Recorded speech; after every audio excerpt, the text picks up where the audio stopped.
जाने जा रहा हूँ। आप अपना ख्याल रखिएगा और दवाई टाइम पे ले लेना।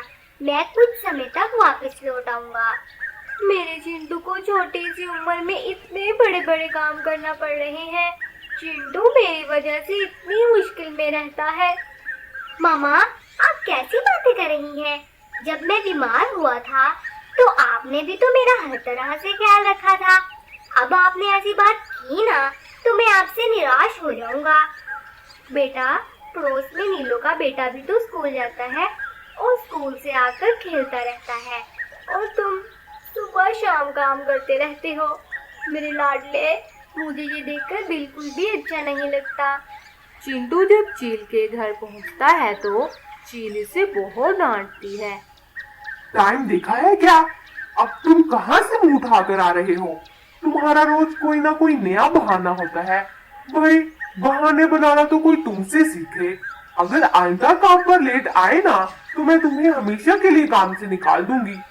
नहीं मैडम साहबा, मुझे काम से मत निकालिएगा। मुझे आज के लिए क्षमा दे दे। मैं अब कभी भी लेट नहीं आऊंगा। मैडम साहबा, वो मेरी मामा। बस बस, मुझे पता है आज फिर कोई बहाना सोच कर आए होंगे। चलो काम पे लग जाओ। सुबह से सारे काम ऐसे ही पड़े हुए हैं और कोई चीज आगे पीछे ना करना, फिर तुम्हारे जाने के बाद मैं दीवारों से टकरे मारती फिरूंगी। जी मैडम साहबा, जैसे आपका हुक्म। मैडम जी, मैंने आपसे भोजन के बारे में बात करनी थी। इस दफा आप मुझे महीना खत्म होने से पहले ही भोजन दे देती, क्योंकि भोजन देकर मामा की मेडिसिन लेनी थी और पिछले 2 महीनों का भोजन भी तो बाकी है। एक तो मैं तुम्हारी मामा से बहुत तंग आ गई हूँ। उस बीमार चिड़िया ने बहुत समय तक इस दुनिया में ऐश कर ली।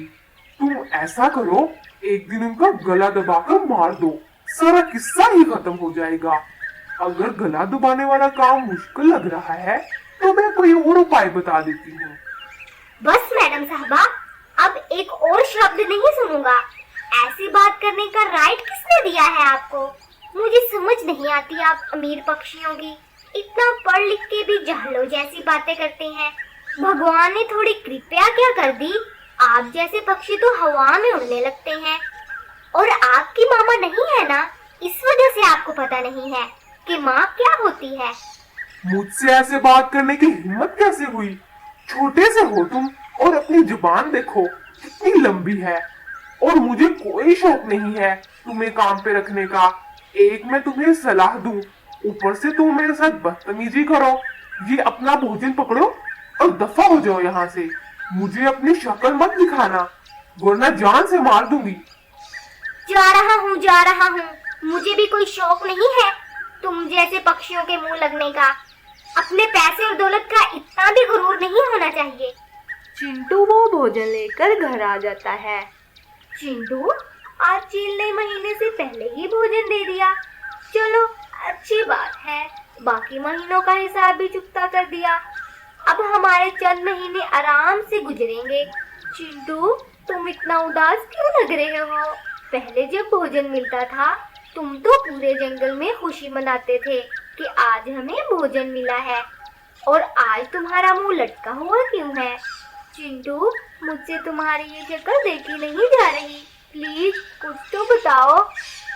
यार, मामा पहले ही बीमार रहती हैं। अगर इन्हें बता दिया चील ने मुझे काम से निकाल दिया है तो मामा और ज्यादा बीमार हो जाएंगी। नहीं, मैं उनको कभी नहीं बताऊंगा। नहीं मामा, वो ना आज काम थोड़ा सा ज्यादा था, इसलिए थकावट थोड़ी ज्यादा हो गई, वरना ऐसी वैसी तो कोई बात नहीं मामा। चलो बेटा, भोजन खाकर थोड़ा आराम कर लो। थोड़ी रेस्ट करोगे ना तो तुम्हारी तबीयत खुद ही ठीक हो जाएगी। मामा, आप मेरी छोड़ें, आप अपनी तबीयत का सुनाएं। अब आपकी तबीयत ठीक तो है ना? मेडिसिन ली थी क्या आपने? हाँ बेटा, लेकिन अब तुम आराम करो। मैं तो सारा दिन लेट लेट के थक जाती हूँ। मैं जरा पड़ोस में राजू के घर जा रही हूँ। चील ने कुछ महीनों के लिए भोजन तो दे दिया है, लेकिन इसके बाद क्या करूँगा? भगवान मेरी तू ही मदद कर। कुछ समय तक सोचने के बाद चिंटू के मन में एक योजना आती है। ऐसा करता हूँ, जो भोजन पड़ा है उसे बेचकर कोई कारोबार कर लेता हूँ। किसी के घर काम करने से तो अच्छा है ना। अगले दिन जब चिंटू काम पर नहीं जाता तो उसकी मामा उससे पूछती है, चिंटू, क्या तुम्हारी तबीयत ठीक नहीं हुई? तुम्हारे काम पर जाने का तो समय बीत चुका है। नहीं मामा, चील अपनी दीदी के पास किसी काम के लिए गई है, तो उसने मुझे कुछ दिनों के लिए छुट्टियां दी हैं। तो अच्छा बेटा, मैं तो पता नहीं क्या सोच सोच कर परेशान हो रही हूँ। अच्छा बेटा, आज ना मेरी तबीयत पहले से बहुत बेहतर है। मैं बहुत अच्छा फील कर रही हूँ, इसलिए मैं राजू के घर जा रही हूँ। इसकी मामा ने मुझे बुलाया था। चिंटू भोजन बेचकर पानी पूरी का सारा सामान खरीद लाता है और घर आकर अपनी मामा को सारा प्लान बता देता है। बेटा, कभी बच्चों को देखा है कारोबार करते हुए? नहीं, रहने दो तुम। चील ने काम से निकाल दिया तो क्या हुआ? हम कहीं और काम ढूंढ लेंगे और अब मैं भी तुम्हारे साथ जाया करूंगी। नहीं मामा, आप नहीं जाएंगी, आप घर पर ही रहेंगी। और रही बात किसी के घर काम करने की, तो मामा, पक्षी बातें अलग करते हैं और काम अलग लेते हैं। चलो बेटा, ये भी करके देख लो, क्या पता भगवान हम पर कृपा ही कर दे। मामा, मुझे बस आपकी दुआओं की जरूरत है, बाकी बस आप देखती जाएं। चिंटू पानी पूरी को पूरे जंगल के पक्षियों में बेचा करता था। सारे पक्षियों को चिंटू की पानी पूरी बहुत स्वादिष्ट लगती थी, जिससे चिंटू जंगल में इतनी कम उम्र में कारोबार करने वाला चिंटू पानी पूरी के नाम से मशहूर हो गया। अरे, किधर जा रहे हो? किधर का ख्याल है?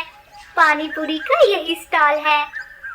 इसी तरह सारा दिन चिंटू के पास ग्राहकों की बहुत भीड़ रहती थी और समय बीतने के साथ साथ चिंटू की मामा और उसके घर के हालात भी सही होने लगे।